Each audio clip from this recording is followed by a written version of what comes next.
This is our first in our series. We have a plan to deliver for you virtual clinical grand rounds every 2 months for the rest of this year. And we've got some great topics lined up, and I suspect we will also have some equally great speakers.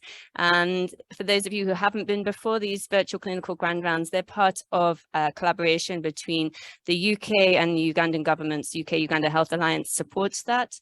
And we hope in the future that this program grows into exchanges in real person and not necessarily virtually. And at the moment, we just are very blessed to be here today to be able to share knowledge between the two countries, between the UK and between Uganda, so that we can have a mutual learning experience. We can learn from one another about the best possible practices surrounding whichever topic we have chosen. And today we've chosen infection prevention control, which I think is top of my list in Mbali Regional Referral Hospital for sure. And we really look forward to hearing from our colleagues in the UK and our colleagues in Arua. So I'm going to introduce our first speaker today. That's Dr. Pam Ohadike. She's a pediatrician. She's working at Calderdale and Huddersfield NHS Hospital. She runs there, I believe, a level 2 neonatal unit. So for those of you who are not familiar with the UK system, that means that they look after babies down to about 27, 28 weeks gestation. Anybody smaller than that would go to a level 3. So what Dr. Pam is doing in the UK is very similar to what our regional referral hospitals are doing here in Uganda. And I believe she's going to talk to us today about an infection outbreak that she had on the neonatal unit in Calderdale. So Pam, you're very, very welcome to join us today, and we can't wait to hear with what you've got to share with us.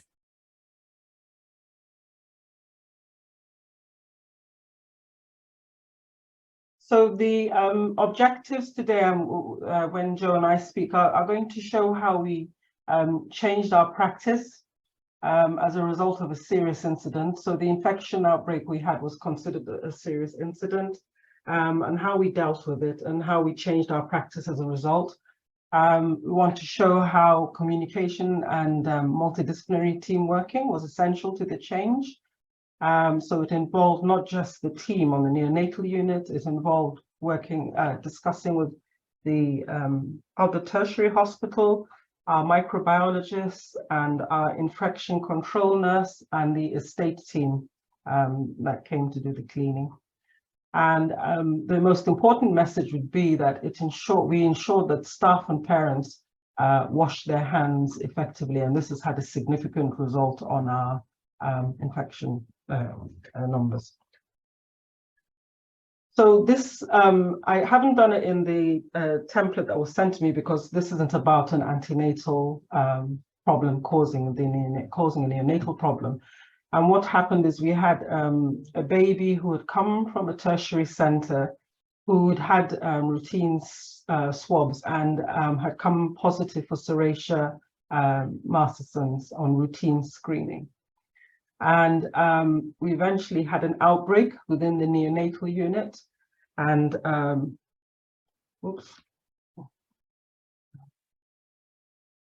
we found out we had 10 babies who were colonized. 4 of them had serratia, 1 had both serratia and the Acinetobacter, and then 6 of them had Acinetobacter. And after we had 5 of the serratia babies, we declared an outbreak on the neonatal unit.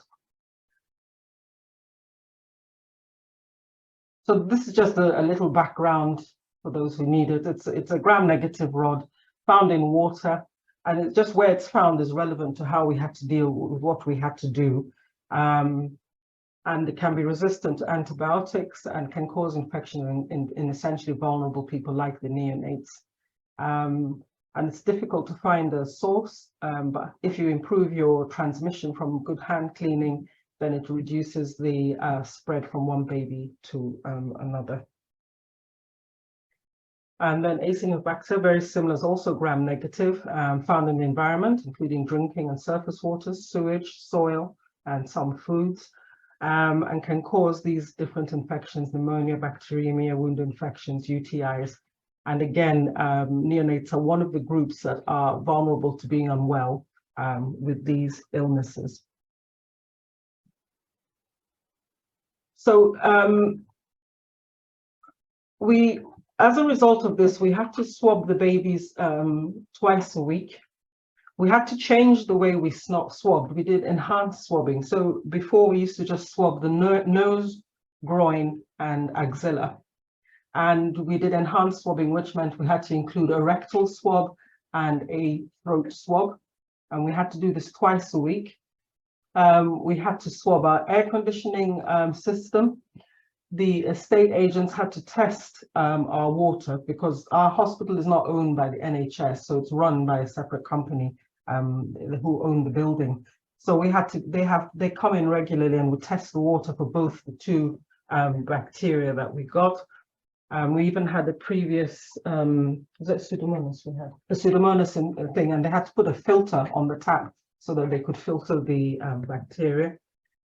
We had to change a few mattresses. We found that one or two mattresses, the outside plastic covering had been breached, had a rip in it. And when they tested the stuff within it, it grew all sorts of bacteria.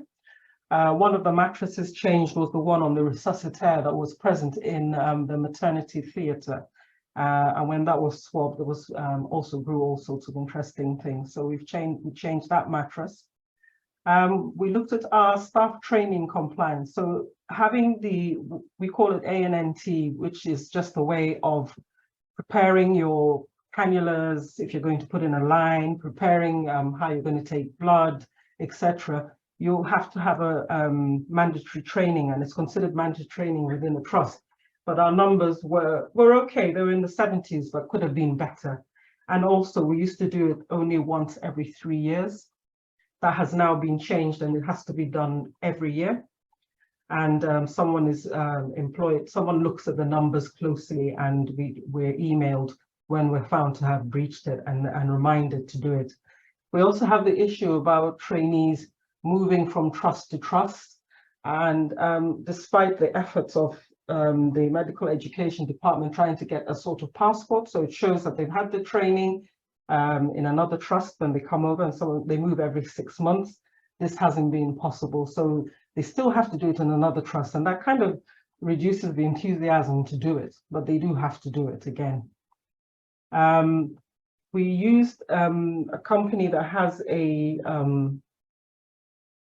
what's it called? A light box, and you wash your hands and then put your hands under them using the UV light. It can demonstrate on how well you think you're washing your hands.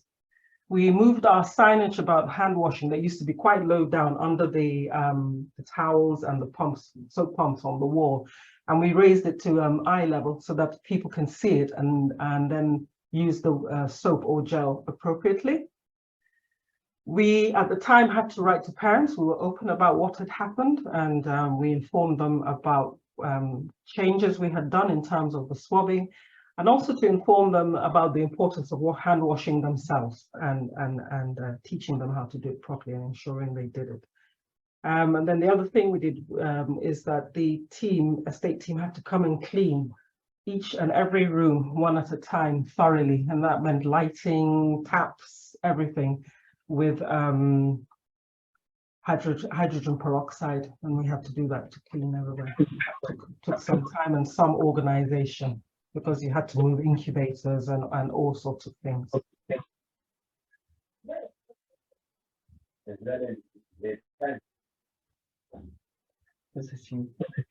So I'll let Jo take over. So one of the things we looked at was how good was hand decontamination on the unit. So we were doing spot checks on members of staff and parents. We came to the conclusion we were over-reliant on PPE, that we were using gloves and aprons far too much. So people weren't decontaminating their hands maybe quite as well as they should. Throughout the whole incident, we kept the parents fully informed, and the positive was no babies became unwell as a result of this outbreak. Upon reflection, it was deemed that it was really good team working by the whole unit and all the external staff that came in. And our infection control nurse did do a go-see. She went to the tertiary unit close by to see what they were doing any different to us. And I don't think we made many changes as a result of that.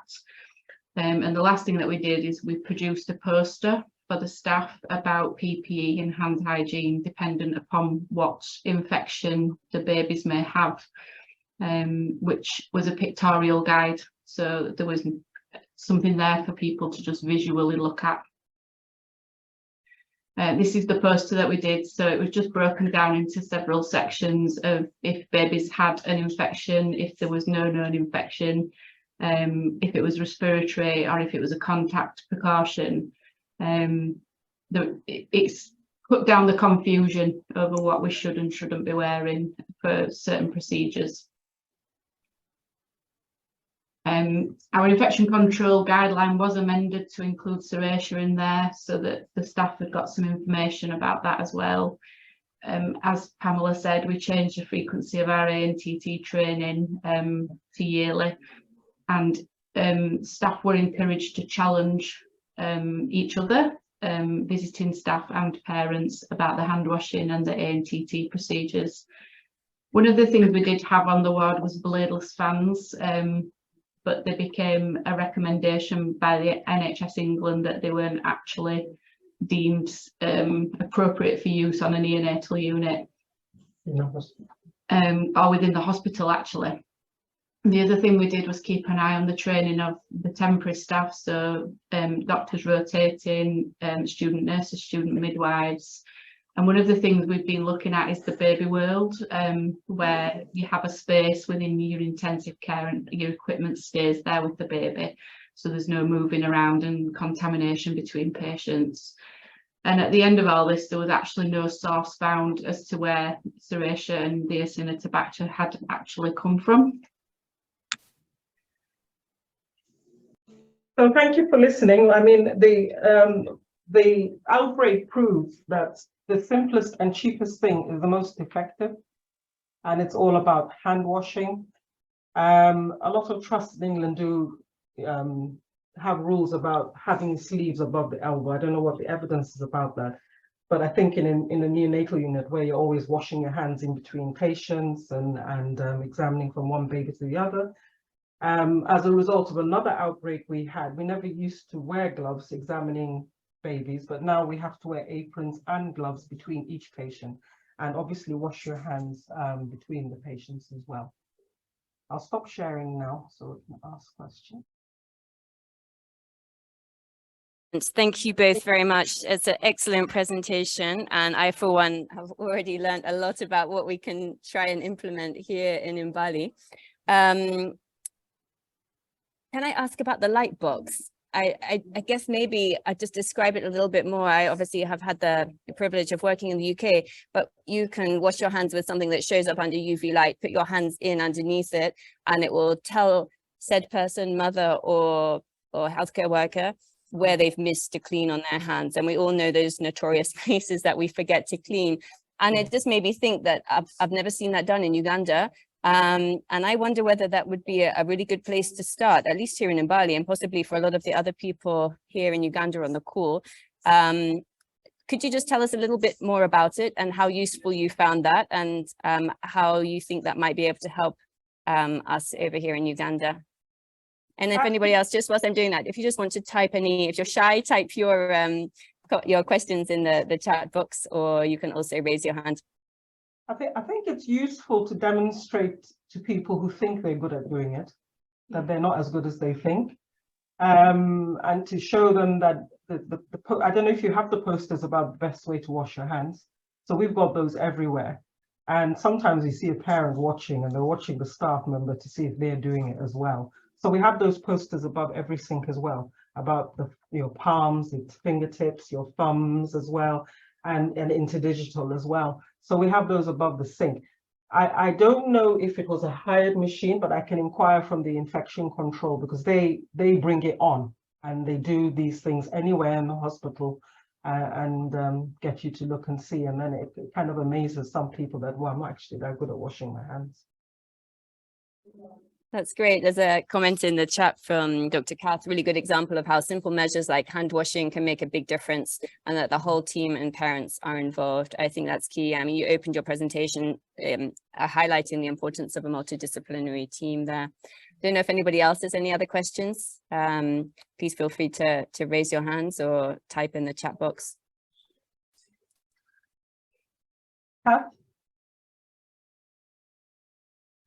Kath, go ahead.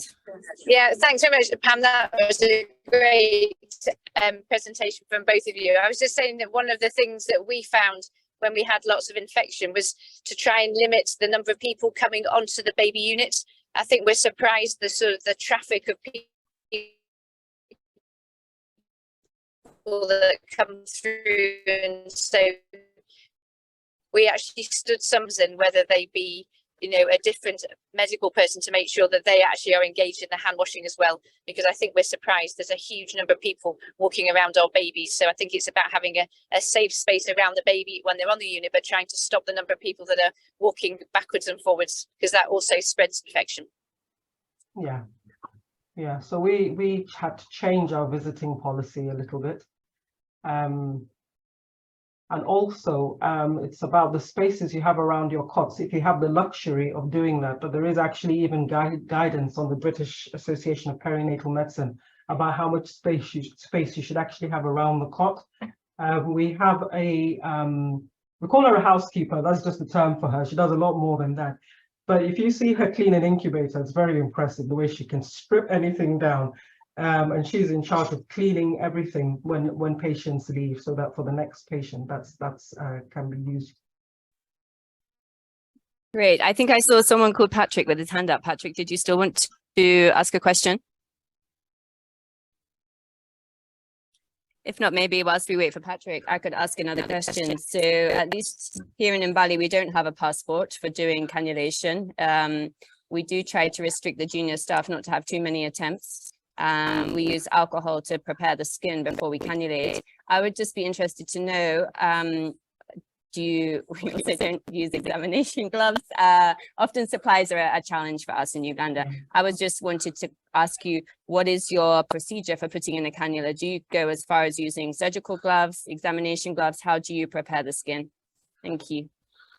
We don't use sterile gloves, but the way you prep your tray is done so that you open up your pack and open everything up onto that. But you wash your hands before, sorry.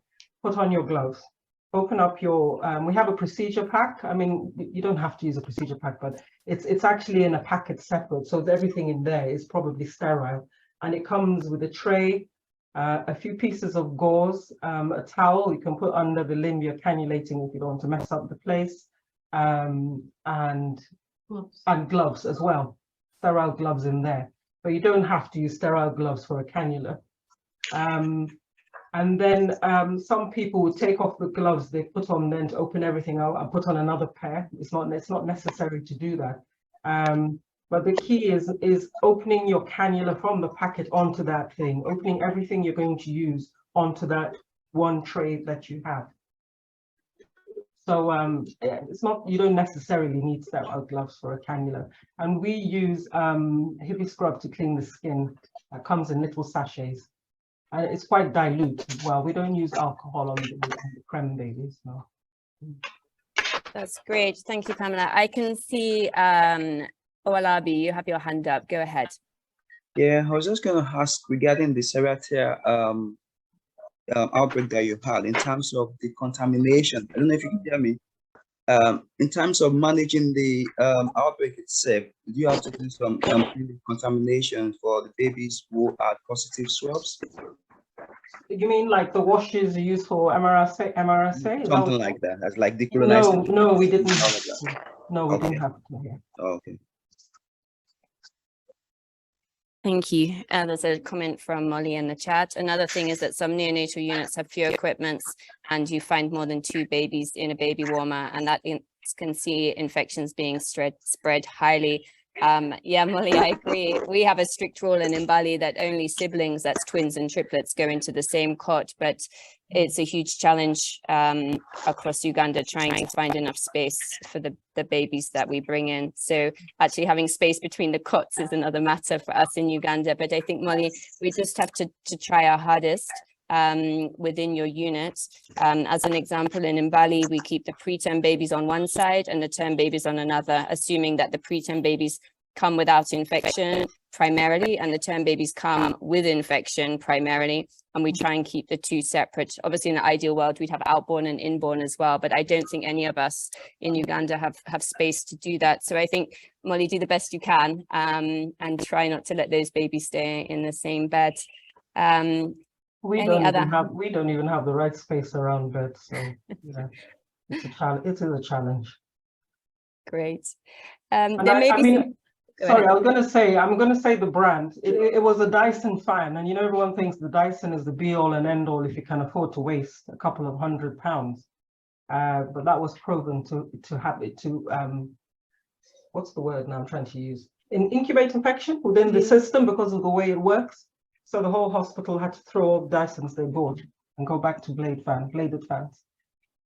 So again, another thing that's cheaper but better. Great, and actually, at least we don't have air conditioning in most of our hospitals, so we've avoided that risk factor, although many of us wish we did. Okay, thank you both so much. It's been really great. We'll open up the floor for more discussion at the end, but I think we'll take the discussion now and bring it over to Uganda. We're going to Arua Regional Referral Hospital. We've got two presenters from Arua. We've got Dr. Vicky Akulu. She's a medical officer in Arua Regional Referral Hospital, and she's been working in their neonatal unit for the last 2.5 years. And she'll be followed by Sister Jane. She's the in charge of the neonatal unit in Arua, and she's worked there for 7 years, and she was actually part of the team that established the neonatal unit and Arua Regional Referral Hospital. So we welcome both of you. Vicky, I think you're now co-host, so if you want to try and share your slides, go ahead, and if not, then Tim has got them. And if we go straight from your presentation through to Sister Jane's presentation, then we'll have questions and discussion after that. Go ahead, Vicky, you're welcome. So our focus will be on a neonate that we admitted on the ward. She was admitted in July and was discharged in early September. Could you go to the next slide? The next. Thank you. So in our discussion, we shall focus on identifying the different common forms of infections in our neonatal unit. And also we shall identify some of the factors that are leading to those infections and see how we have been able to curb those infections as well. So on the forms of infections, we have noticed that we have different forms. If you were able to read around, you might have come across the healthcare associated infection, central line infection. Our case particularly focuses on healthcare associated infection. And then the factors that will identify that maybe led to the infection in this baby. Next slide. Next slide. Thank you. So our case was, no, go back. Thank you. Our case was a preterm, was born at 26 weeks of gestation. She scored poorly with a gas score of 3 at 1 minute and 5 at 5 minutes. Then she was admitted at NICU. In NICU, she was actually, the team that brought the baby in reported that the baby was not breathing, so we had to start the resuscitation from NICU itself. When the baby picked up spontaneous breathing, then we put on CPAP. A brief history about the mother. The mother was a 24-year-old. She was a gravida 2. She was a gravida 1 with a gestational age of 26 weeks. When she reported to the unit, she reported with the labor-like symptoms, and then she had a spontaneous vaginal delivery to the preterm.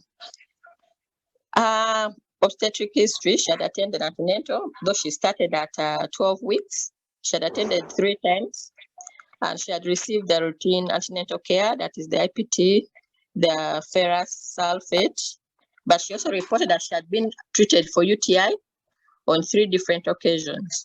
The first, she was at 4 months, at 4 weeks of gestation. And the second time, she was at around 9 weeks of gestation. And the last time that she remembered being treated was, she reported it was around 24 weeks of gestation. Next slide. So the neonate was admitted, but 2 weeks later, she developed the following symptoms. Those were fevers, difficulty in breathing, and then also had signs of convulsions, apneic episodes. The vitals, as you can see there, the temperature was high, was 38.3 with a pulse rate of 199, and SpO2 was kept fluctuating. It was 89 to 100 on CPAP. On examination, the baby was actually sick looking, had developed active convulsions, had also developed jaundice, was having mild pallor, but didn't have edema or dehydration. So our diagnosis at that time was neonatal sepsis, neonatal jaundice, anemia, and we did a series of investigations. Proceed to the next slide. We did a CBC, complete blood count, which showed us that the HB that was on the 4th of July, that was when we did the first HB estimation. It was 11.8, and then this 7.8 that you are seeing was 2 days later, when we realized that the fevers were still persisting. We did a second CBC. The RBS random blood sugar level was done that very day when the baby started convulsing. It was 4.4 millimoles per deciliter, and that was within normal. So that's when we concluded that it was moderate HIE from the Thompson score.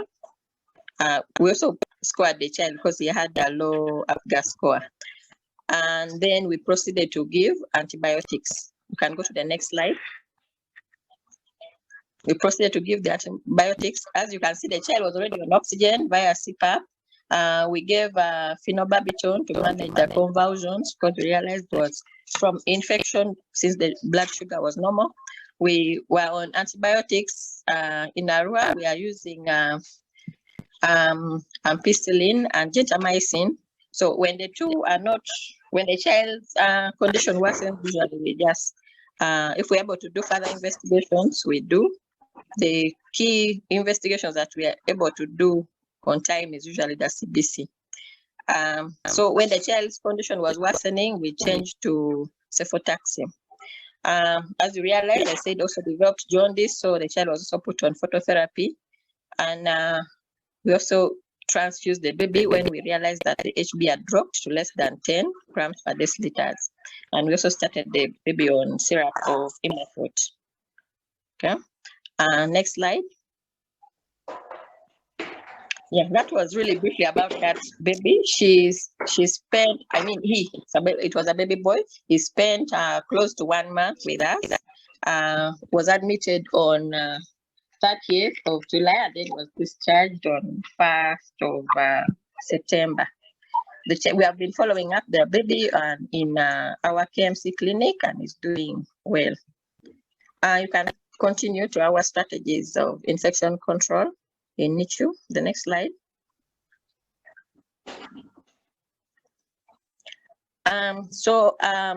Just key things that would maybe want people to think about is why would a 2-day-old preterm develop jaundice? Some would think that, yeah, jaundice is some of the common infections or conditions that we'll find in a neonate, but not all preterm neonates should be getting jaundice in the second day onward.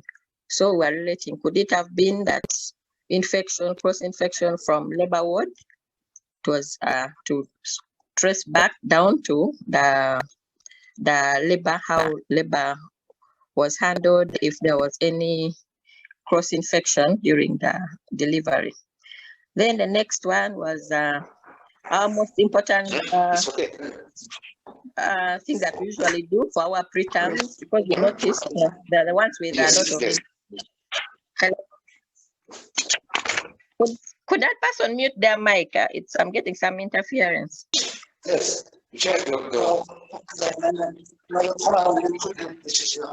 Okay, it is new. Oh, good. That's wonderful. Then we have to do close monitoring of our preterm.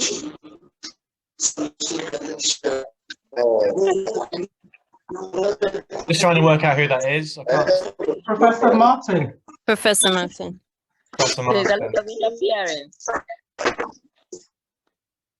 Hello, are you getting me? Yes. There's a lot of interference in Yeah. another background there. I don't know. Vicky, we can hear you. So everyone, can you just oh. check that your microphones are muted, please? Go ahead, Vicky. Okay. So in cases where we expect to get infection, usually we closely monitor them for signs of infection, and amongst them we have convulsions, we have babies who keep spiking fevers, we have babies who are refusing to feed. So this one we monitored, and when we noticed that he was getting the convulsions, that's when we decided to do another investigation, the CBC, repeat CBC, which most importantly showed the low HB. And then we did, we transfused, and then we also changed the antibiotic. What we did well here was the fact that when we identified the jaundice, we started the baby on phototherapy, and then we also identified the convulsions early, and there were other things that we could have done, but we were not able to do because of limited resources. Like we would have done the C-reactive protein to see if our infection was worsening. We could have also done blood culture and sensitivity.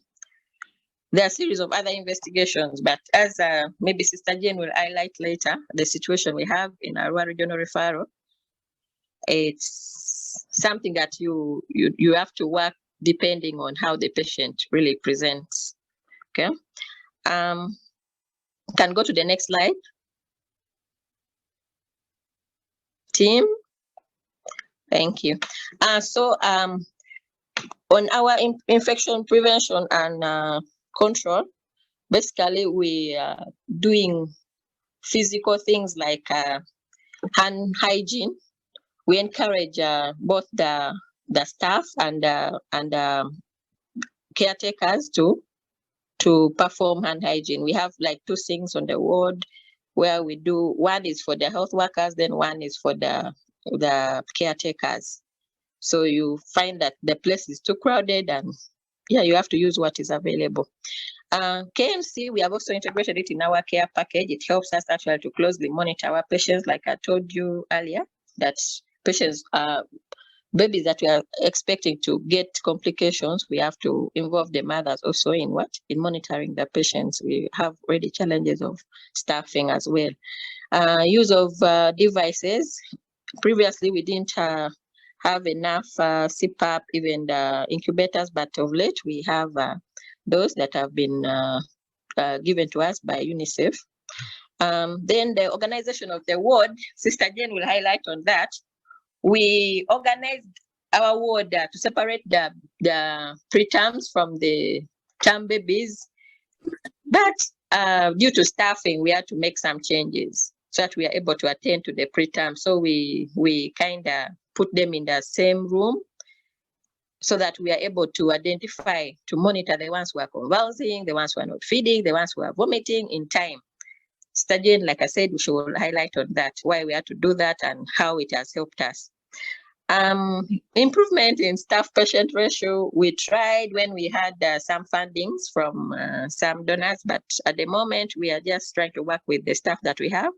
So you'll find that you have almost more than 10 babies, and only 1 staff is available on the ward to attend to all that number. So that Sister Jane will highlight. Then the issue of the screening, we do a lot of screening and surveillance to identify, but going to cap the causative organism is still a challenge, because even when we do blood culture, it's more specific to, can the mother afford? If the caretakers can afford, then you can remove the sample for blood culture and sensitivity. So in Arua, we are still facing a bit of challenges there. We want to do it, but just resources that is limiting us. Next slide. Yeah, this is how we are carrying on the IPC measures. We are doing hand hygiene. We are using the PPEs, the protective gears. Masks are available. We have aprons for the caretakers and also for the staff on the ward. But there are challenges. Caretakers, once you avail them with the gowns, they will first move around outside the neonatal unit. They'll still go even with their protective wears out of neonatal unit, move around even up to the market, then they want to come back and enter with the same PPE in the ward. So it's a bit of a challenge because they're not able to monitor that it's this mother who was wearing this particular gown. We have such challenges there. And then the issue of our area, the neonatal unit is a bit small. So you find that many children are congested in a small space. Equipment cleaning, we try as much as possible to decontaminate by dusting and cleaning equipments every morning. But of course, limited staffing, you cannot have one nurse doing all that by herself. Our waste disposal, yeah, that is going on well, as good as well. We have the SHAPS container, we have good waste segregation corner.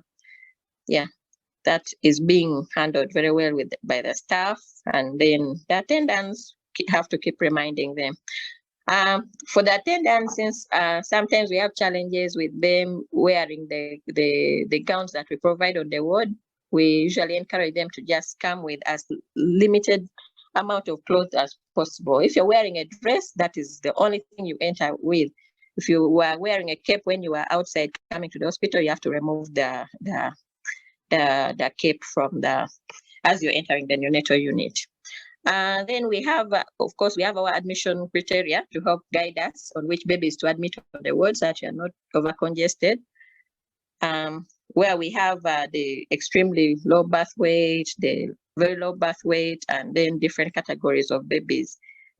Sometimes, because of spacing, we also have to take care of the babies who have surgical procedures when they're already even almost above the neonatal age, but because of the knowledge gap, and we have to also help take care of those other older babies. Proceed. Next slide. Yeah. So so far the interventions that we have put in, they're just like you have noticed, they're more of individual or staff initiated interventions. Those are the ones that have been simple and cost effective, like reducing the number of clothings, reducing the number of attendants coming to the ward, trying to separate the terms from the preterm babies, educating the mothers and reminding them why they have to do these practices. Those are the ones that we have been able to effect. The others, like being able to identify the real causative organism, maybe as we improve our situation in Arua, then we will be able to do that. Previously, we could do it on a monthly basis. We remove some sample, but usually it takes a bit of time to get back the results. So at the moment, we are just doing what we are able to do physically. The hand hygiene, isolating patients. Yeah, that's basically it from Arua Regional Referral. You can go to the next slide, which is the final slide. Thank you so much for listening. Our default. Thank you so much, Dr. Vicky, and thank you everyone who is online listening to Arua presentation. We welcome you in your various capacities. I'm called Sister Jane. I'm going to give you a few highlights on our ward setting. We have a very small neonatal unit. We have 4 different rooms. We have procedure room, stable room, and the acute care room. In procedure room, we have 2 incubators and 2 beds for newborn. The 2 incubators, one is for extremely low birth weight who still need critical monitoring. And the second incubator is for the other category, the very low birth weight and the low birth weight. As the doctor has been telling you, we have problem with staffing, and we have designed those 2 incubators and the 2 beds for very sick newborns, so that the only staff will use that opportunity for monitoring these critically sick children as she's doing her work in the ward generally, because in the procedure room, that is where we dwell most. So in that procedure room, we have a lot of gadgets for monitoring, like the radiant warmer is there attached with it. Hello? Okay. So that is where we do critical monitoring. Then the second room is a room for stabilization. Those babies who have stabilized in the first room where I told you, the procedure room, if they are now stable enough, they are only for monitoring and continuing treatment and waiting for discharge. We take them in that second room where the mother now can take care and continue with the breastfeeding. Then the third room, which is acute, we have around 10 incubators inside there. The preterm who still need incubator as they are doing their intermittent KMC, we take them in that room so that the mother will learn KMC, the mother will continue with the express breastfeeding, and she gets used to taking care of that small baby before we transfer her to KMC room.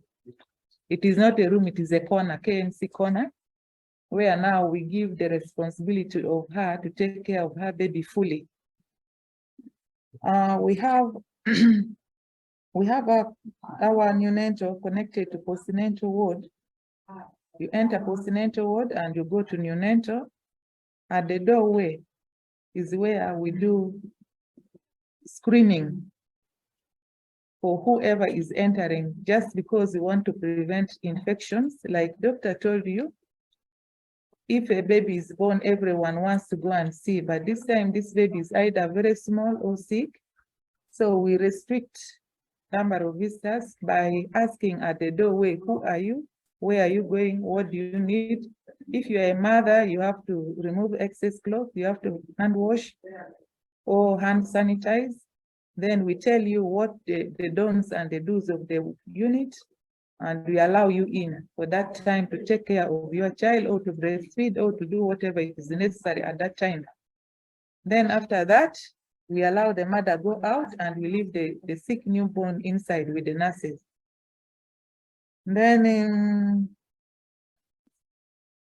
about KMC room, the KMC room is also attached, the corridor is attached to the end part of neonatal. So the mothers have to pass through the ward to go to KMC room. It has 6 beds. So if our babies are more than 6, the preterm, some mothers have to do intermittent KMC, or they carry their babies in KMC position and they go outside because they don't have any space to do KMC if the 6 beds are full. So I think this is what happens in Arua Regional Referral Hospital Neonatal Care Unit. Thank you for listening. Thank you so much, Dr. Vicky and Sister Jane, for a fascinating presentation. Really very thorough, and you've generated a lot of comments in the chat. Well done, and thank you also for all the work you're doing up there. It sounds like you're doing a fantastic job up in Arua, so much appreciation from myself and I believe everybody else on the call. I had a question to start with, if I may. I think Dr. Gilbert's on the phone, on the call as well. in these preterm babies, you said the baby came and he wasn't breathing and was resuscitated on admission. Quite often, asphyxia in these preterms causes intraventricular hemorrhage and not HIE. And I also noted that we had a drop in HB, which is often quite common when the blood goes into the ventricle. And obviously then intraventricular hemorrhage could be the cause of your seizures. And I appreciate, as per now, there's no capacity in Arua to do cranial ultrasound scanning, but I believe, listening to you, that it's something that we as a country need to try and push forward, to try and see. I think from your description, I would highly suspect an intraventricular hemorrhage. So I don't think we need to discuss how we can implement cranial ultrasound today, but I think there's a lot of influential and important people on the call, and I think we should register that idea. We're very happy to take people over here in Bali and provide the training for doing cranial ultrasound, and maybe we just need to have a think about the equipment that would be needed to do bedside ultrasound. So it's kind of a question, I suppose, to what is the capacity to do cranial ultrasound, and do you think that if we could get the training, people would be willing to do that at Arua? And I don't know if that will go to Vicky or to Sister Jane, but go ahead. It's Dr. Gilbert here. I'll take that. Yeah, thank you for that critical observation. And when she was presenting that particular part, I almost asked her to give as many differences as possible. So yes, the opportunity to do cranial ultrasound scan in babies is a challenge, and it's mainly because of the lack of a probe. Many times when we have asked the sonographers, they say they don't have that small appropriate probe to go through the fontanelle. And certainly, if that opportunity for training, even for a medical officer or anybody who works in the unit is there, it should be welcome, but then it will require us to have the probe, the equipment. I just to use this opportunity on the issue of devices intervention, we really meant more the need to critically clean or disinfect the devices in between patients. Our unit is technically not an intensive NICU as such. We are a special baby care unit. We don't do the intubations and so on as yet, but in IPC practices, then that would be very, very key, just as mentioned with regard to the incubators. Thank you. Brilliant, Dr. Gilbert. Thank you for the clarification. And yes, we'll make that one of our aims over the next 5 years to get everyone doing bedside cranial ultrasound, at least in the 6 centers of excellence for scale neonatology. There's a couple of questions that came up first in the chat about lumbar punctures. The first one is, do you guys have the ability to do lumbar punctures? Meningitis is also a possible differential in this baby due to the seizures. So I suppose I add on to that question, do we have capacity to do the lumbar puncture as a procedure, but also maybe analyze the CSF? So maybe that one's to Dr. Vicky or Dr. Gilbert. Yes, we do. We do lumbar punctures, and in this particular baby, I can't quite tell why it wasn't done. Okay, maybe immediately, possibly because of the presentations, convulsions, apnea, and so on, and usually we factor in that risk. And in the course of a long-term course already on antibiotics, then the justification sometimes is the conviction is reduces among the clinical team. But we have that as an emphasis. I would glad to add that this particular baby we're presenting, as was referred to, is an old case. This was July. But as of this time, we blood cultures actually also have come on board, and that's why you see in the case in the secondary prevention approach of the need to carry out surveillance, such that we can clearly share the example Dr. Pamela shared of where is this infection coming. Is it, for now we couldn't exactly tell, is it from within, is it from outside the NICU? Now, I would like to quickly also answer on the issue of, do we separate outborn and inborn? For the term babies who come with sepsis, we admit them in, there's a section in the general pediatric ward, so we prefer to admit them there. But if a baby is preterm, is a very low birth weight, or extremely low birth weight, and even if they are from home, we still admit them in our NICU. We don't have the capacity to manage them in the other pediatric wards. Thank you. Great, Dr. Gilbert. I think we're all in a very similar situation to what you described, but thank you for sharing that with us. The next comment is from Nelson. It says, thank you, Vicky, for the presentation. Are you able to do bilirubin profiles before phototherapy? What criteria did you use to transfuse this baby? Was it the HB level, clinical evidence, or any specific guideline? Thank you so much for the question. For the case of transfusion, we use the HB most of the times when we're able to do the HB estimation. Could do a CBC, but we have also tried to look for a machine. There is that Opio, though it's not very accurate sometimes. So we try as much as possible to also bind in the presentation of the baby. But for this case, we use the HB. It was less than 10, so we transfused. There, if the neonate has HB of less than 10, we transfuse. Then for the issue of the jaundice, we have a criteria that we use. We use the Kramer's rule. Any child that has jaundice, you try to grade with the Kramer's rule from the face, the palm, approximating to the level of bilirubin. Because sometimes you'll find that if you wait to do the blood workup, you may wait for another almost a week to get that done. Most of the mothers cannot afford. So we just do clinical presentation. Actually, we encourage that any baby you find with jaundice in the morning, you put on phototherapy as you wait. If they're able to do and you find on the bilirubin level doesn't guarantee that you should put on phototherapy, then you can remove. Because as you wait for time to, by evening, it would have worsened. So most of our protocols, we do more of, try as much as possible not to use invasive methods, since most of the mothers cannot afford. But when it's available in the hospital, we first do the blood workup, then we start the phototherapy. Someone had asked about the LP. LP also depends. We may not need to do the LP if the mother cannot take the sample to be to have it investigated. Because you remove the sample, you say, we need this investigation, the mother is not able to do. When the facility, at the moment, they're trying really to work on the lab.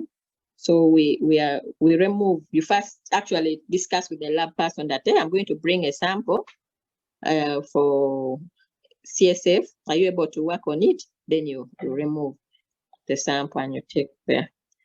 I think that is really the question that he had asked. Thank you. That's great. Thank you for your comprehensive answer, Vicky. I mean, I think HemaQ is a great filler. We have a HemaQ in Mbali, and it really does save mothers money and when the lab isn't working, and we do the same. We'll talk to the lab and see if they're able to run a CBC, and if not, we can use our HemaQ at the bedside.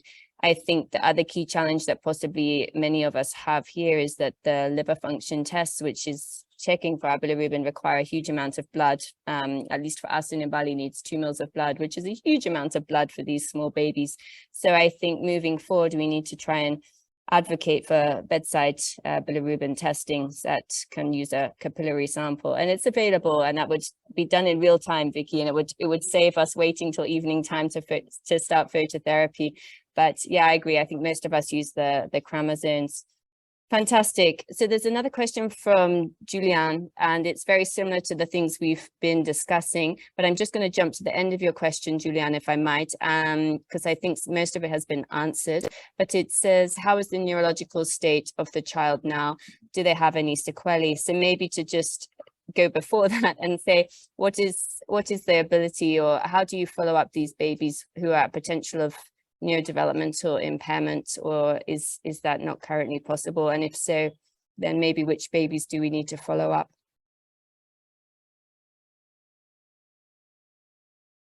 That could be to Dr. Vicky or Dr. Gilbert, but either is fine.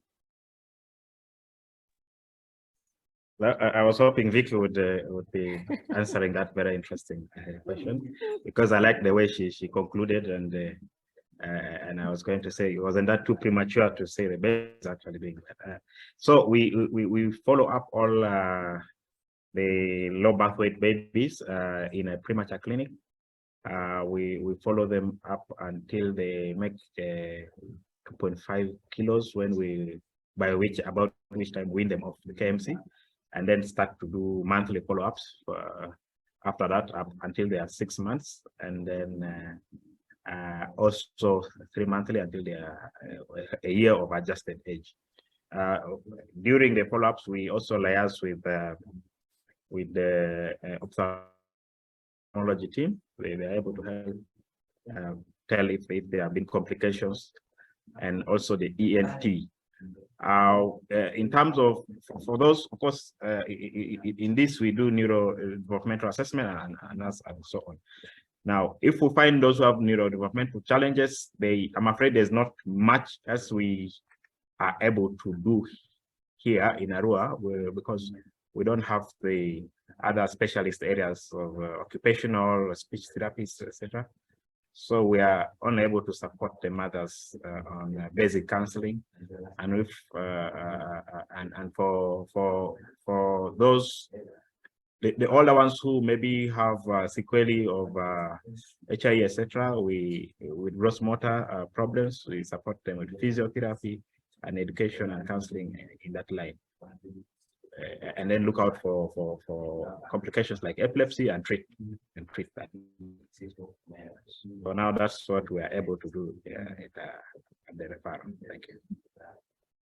Thanks, Dr. Gilbert. It sounds like you're doing a great job. In fact, doing a really good job there, following these babies up in Arua. So thank you.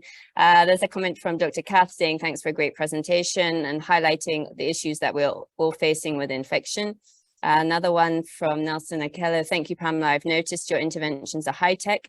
How do you handle caretakers and mothers of babies admitted to the neonatal unit? Can you comment on how feeding of these neonates is handled in regard to infection prevention and control, especially enteral feeding? So, Pamela, that's a question for you. And maybe just to perhaps explain that here in Uganda, most cases, the feeds are done, maybe 99% of the time, the feeds are done by the mothers and not by a healthcare worker. I don't know if you mind answering that question, Pamela. No, we also encourage mothers to do it here. So even tube feeds the mothers do. But it's about, we have a milk kitchen, and it's about teaching them the importance of hygiene as well. So when they first come onto the unit, they all wash their hands. If they have a coat or outdoor clothing, we make them hang that up before they come up to the baby. So it's not that the nurses are feeding them. They only feed them if, for instance, the mom isn't there. But we encourage all mothers to feed as well. We have a designated kettle to boil the water if you're using powder feeds.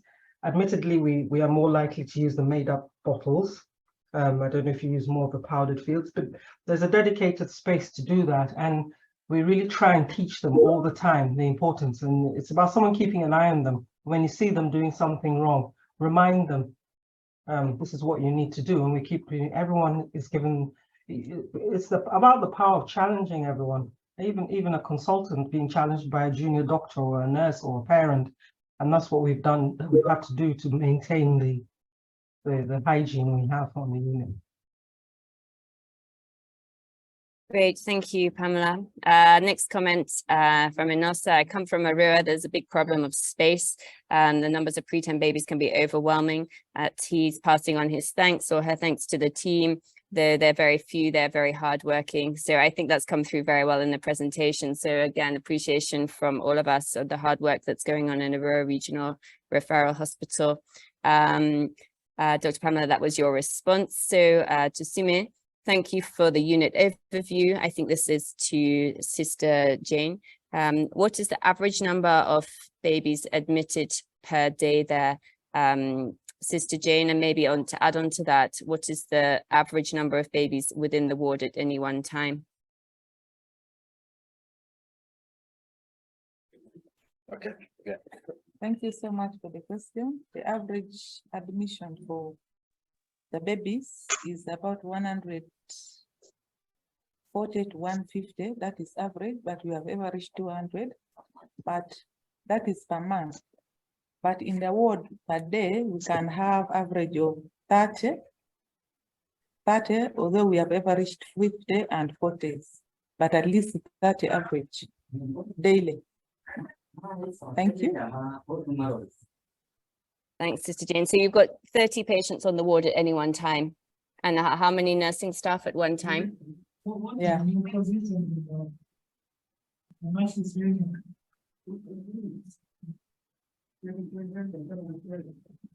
Did you get that? No, we didn't hear. Go ahead again. Yeah, so you're saying on at any one time there are about 30 in a day. Yeah, and the range on a monthly basis is an average of 1. That is all cause admissions, not rather all newborn cause admissions, not preterm. Great. There's a question then from Owalabi. In the case of the baby that was presented, could we have started the baby on antibiotics soon after delivery based on the risk factors, rather than when the baby started having convulsions? I don't know who would like to answer that. Vicky, maybe you try. Oh, okay, thank you for that question. The baby was actually started on antibiotics. We had put on ampicillin and gentamicin. Then we had to switch to a strong antibiotic that was cefotaxime, when we realized that the baby was now spiking fevers with the convulsions, as we were waiting to do other investigation, the repeat CBC. Yeah, so the baby was already on antibiotics on admission. Actually, that is one of our criteria, that our babies that we admit to NICU, we start them, all the preterms, we start them on antibiotics as we rule out if you're now having active infection or not. Because they come with risk factors, some of them delivered at home.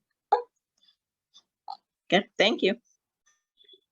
Yeah, thanks, Vicky. And I think it's a really important point. When we look at our preterm babies, especially in our setting in Uganda, where we don't often have access to C-reactive protein or blood culture, which actually incidentally are not 100% accurate in any neonate, let alone a preterm, lots of the things they present with can overlap. And I think lots of us have already alluded to that in the chat, because signs of infection in a preterm, that's your apnea, your respiratory distress, your seizures, your difficulty in breathing, they can also be due to complications of prematurity. We've already had mentioned intraventricular hemorrhage, but respiratory distress syndrome, apnea of prematurity. It's almost impossible for us to differentiate in a preterm, especially those at a very low birth weight or very preterm under 32 weeks, whether they have infection or whether it's something to do with prematurity. So ultimately, unfortunately, most of these babies will end up on antibiotics. And in my opinion, it's probably the right thing to do. Only I wish we had a better support from the lab side that would allow us to stop antibiotics in the absence of infection. But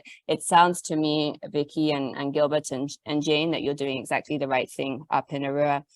I'm watching the chat. If anybody else has any other questions, there's a comment here from Matthew saying, interesting point about ultrasound, plenty of machines and staff, but seen as a specialist skill. Many radiologists won't do it as they tend to have other subspecialty interests. Just then maybe as a comparison, in Bali, we have nurses and clinical officers and doctors who have trained up to do it, and they're all pretty good. So maybe we should get some of those machines over from the UK to Uganda, and we can spread the ultrasound across. So we'll take that to another meeting, I think.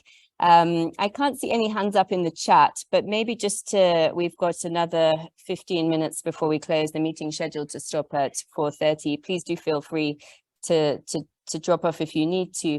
I would just like to generate a discussion about, this is about IPC, and just to hear perhaps the differences between the UK and Uganda and within our institutions in Uganda about how we clean our equipment.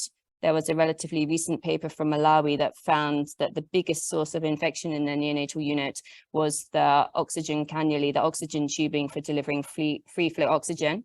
And I think that's probably very similar for at least us in Mbali. I think you guys are all the same, but oxygen tubing and CPAP tubing is often has to be reused. And maybe just a 5-minute discussion, if anybody's got any observations, any input, any reactions about how we clean our ventilatory support, either in the UK or in Uganda. Go ahead. Matthew, you've got your hand up. go ahead. Yeah, and one of the things I've noticed, even during my career, is the increased use of single-use equipment. So I call our the ring scope blades now single-use, whereas when I was starting my training, they would go off to be cleaned. But yeah, there's definitely a big move for sort of the airway things to be single-use, which is it's great, but obviously very expensive, even within the NHS. It's these things aren't cheap, and like when we were looking at video ringer-scopes, etc., which obviously are like sort of luxury bits of kit, but when you start adding up the replacement costs of all the blades and things, it makes a big difference. But it is the safest thing, because all the cleaning you do, there's always still a small risk. So the safest thing is the single-use equipment, but it does use a lot of resources.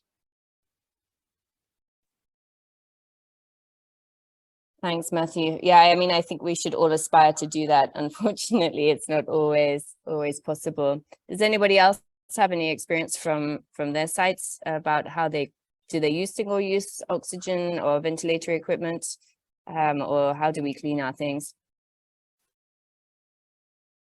You're all too shy. Pamela, go ahead. As Matt said, our tubing is single use, but if anything needs cleaning, like the ventilators and all, they use crystal, which is, what did you say? Sorry. Sporicidal disinfectant solution of chlorine dioxide. Chlorine dioxide, that's what it is. But it's the brand name is Crystal. So that's what they would clean the stuff with. That's great, thank you. There's another comment, let me read it out in the chat for those who can't see.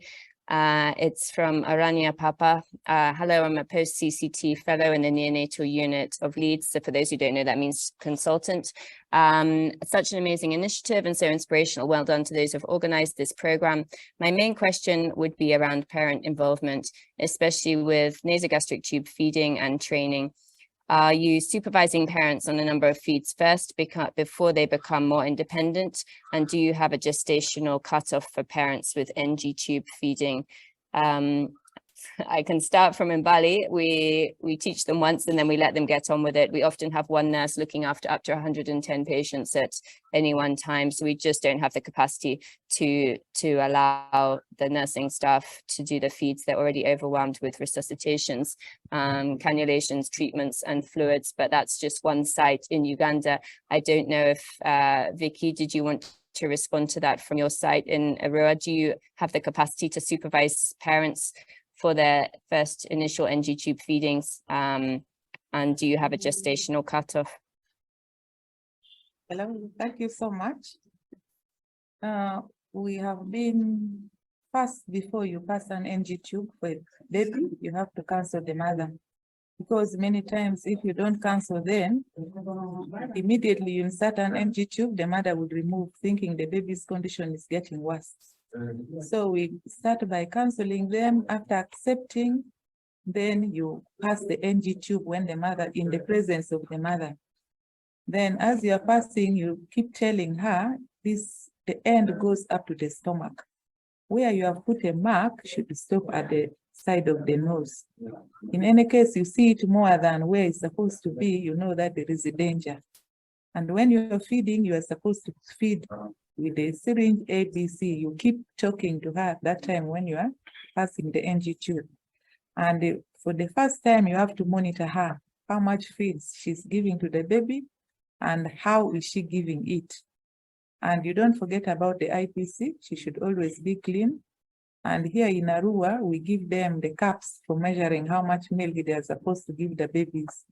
So we provide them with the cups and they buy the container for keeping the cups and a syringe for connecting the milk to the tube. For the first 2 days, we have to monitor them closely because they can either push with a piston or they pour what is not enough, what is too much for the baby. So when you see that she's now stable, that is when you leave her now independent. But for us, we don't discharge them with the NG tube at home. We discharge the babies when they are already feeding with the cup, nifty cups. Thank you. Thanks, Sister Jane. And I think that's a really important point to end on for those of us on the call in Uganda. I think there is some practice to send babies home with nasogastric tubes and feed from home. Like as with you, Sister Jane, we don't do that in Mbali. I think I've seen too many mothers try and put it back, or it moves position and the milk's just pouring into the lungs. So I think that we should all try and follow that practice. I'm just going to go through a couple of comments in the chat, and then I can see Dr. Jolly and Dr. Mugahe have both got their hands up. So Tim from the UK has reminded us that there's a feedback form. If you look in the chat box, you can see it. And we've decided that if you can give us feedback and you've attended today, we would love to give you a certificate to confirm your attendance and give you CPD points for that. So really love to hear your feedback. It's only with your feedback that we can make these sessions more relevant and more beneficial to all of you who have attended, which has hit 79 today. So, and I believe some of you are sharing. So that's really great. Comment from Tusime says that we soak our nasal cannula in jik for about 30 minutes and then we rinse and wash them. So that's great to hear that you've got jigs. Actually, though, what we should be aware of, let me just respond to that. But if we put our equipments like our masks and our nasal cannulas in the jig before we've rinsed them, actually it encourages the biomass to go into the plastic. So if we're going to do the jig, we should also wash them with soap and water before we jig them, and then we can wash them again. And then again from Matthew says, do we have issues with multi-drug resistant organisms? Possibly less likely if we're using first line. I think we have limited evidence on that in Uganda. At least in Mbali, we had a neonatal sepsis study a few years ago, and unfortunately we found many E. coli and Klebsiella that were multi-drug resistant and only sensitive to meropenem. I don't know, Dr. Vicky, Dr. Gilbert, whether you've got any experience of multi-drug resistant blood cultures up in Arua. Yeah, I said the blood cultures for now, okay, by that time, the practice was not routine. It's now that we are having it, and while not in the newborn unit, there is evidence of extended spectrum beta lactamase we actually had in other units, especially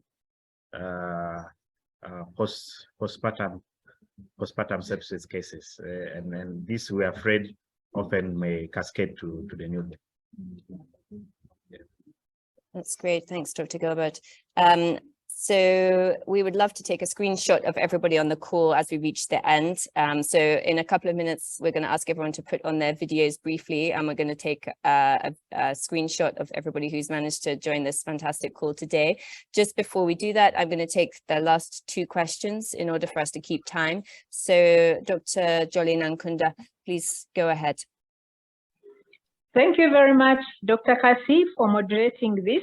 And thank you, Team Arua, and for the presentation and for sharing with us your experience in the unit. And I want to congratulate you upon setting up that unit. I just had a comment on the challenge we get most times because of having to reuse the single-use pieces of equipment that we use here. Someone has said they put it in bleach and then after so many minutes then wash it. But I know many of us do that, but then the handling after that, you do that, then you hang it somewhere. But while it is hanging there or while it is in storage before the next use, you don't know what is happening to it, and you don't know probably what it is getting into contact with. And this probably might be contributing to some of these infections that we tend to get. One other challenge you are facing here in our unit is the issue of many willing, attendants who want to help the mother to come in and look after the baby. So you find 2 grandmothers, 3 aunties, So each time you are orienting someone, then next time you find someone else. And of course, they become very cross when you try, to explain that you need a constant person who can be oriented so that they are able to follow up the infection control practices of the unit. And we find this quite a challenge, but it's an ongoing thing to continue with the counseling. But otherwise, I want to thank everybody for attending. Over, thank you. Wonderful. Thank you, Dr. Jolly, for those comments. And then over to Dr. Magahi, Commissioner. Go ahead. We'll have your question. Thank you. Thank you, Kathy, for moderating this. Really happy that you've been able to moderate and share this. Team Arua for the presentation. Julie has tapped into one of my comments and my concerns are really about the high number of attendants who come in to visit. I found a very good practice. I found a very good practice in Mbale that was where people, all the attendants need to wash their hands, disinfect, put on new clothes. And I think that's really, really, really very commendable. Infection control is a big concern for Ministry of Health. We are in most of the facilities, including labor suits and everywhere. And I think this is an area that we need to continuously look at and improve. With the recent capabilities of doing culture, we should be able, at regional referral, we should be able to isolate organisms that are really giving us trouble and their susceptibility, how susceptible they are. So I think this is a very good platform for us to learn from each other. I really applaud the organizers. I want to thank the presenters. And thank you so much for creating a platform where we can learn from each other and improve the quality of care for the newborn. Kathy, my request is around the disinfection of these gadgets, especially the nozzle tubes. In some facilities we visit, they are not available. We could work on maybe Mbale could share so that we can actually disseminate them to the other facilities, how they can be well disinfected and managed. It's very critical. Others just clean. They don't disinfect, they just clean. And I think that can be a very big source of infection. Thank you so much. Over to you, Catherine Chair. Dr. Magahi, thank you very much. Actually, Mbali is not very good at IPC at all either, but Dr. Vicky at Zambia is probably our leading expert, I think, in Uganda. So I will follow up with Dr. Vicky, who hasn't been able to join the call today, and hopefully we can share her IPC procedures and protocols so that we can all try and do the best we can with what we have. So I think I've done quite well for timekeeping, and thank you everyone else for allowing me to keep time. Our sincere appreciation to Scale Neonatology for creating this platform for us to exchange ideas and information between the UK and Uganda, and obviously a huge appreciation to our speakers today, Sister Joanne and Dr. Pamela from the UK, and then over here in Uganda to Sister Jane, Dr. Vicky, and also Dr. Gilbert. You participated quite heavily today, so thank you to you as well. And then I would really appreciate if we could all turn on our cameras, and I believe Tim would like to take a photograph of everybody. So anyone comfortable, stick on your camera and we will get a snap from you. But otherwise, thank you all for attending, and I hand over to Tim.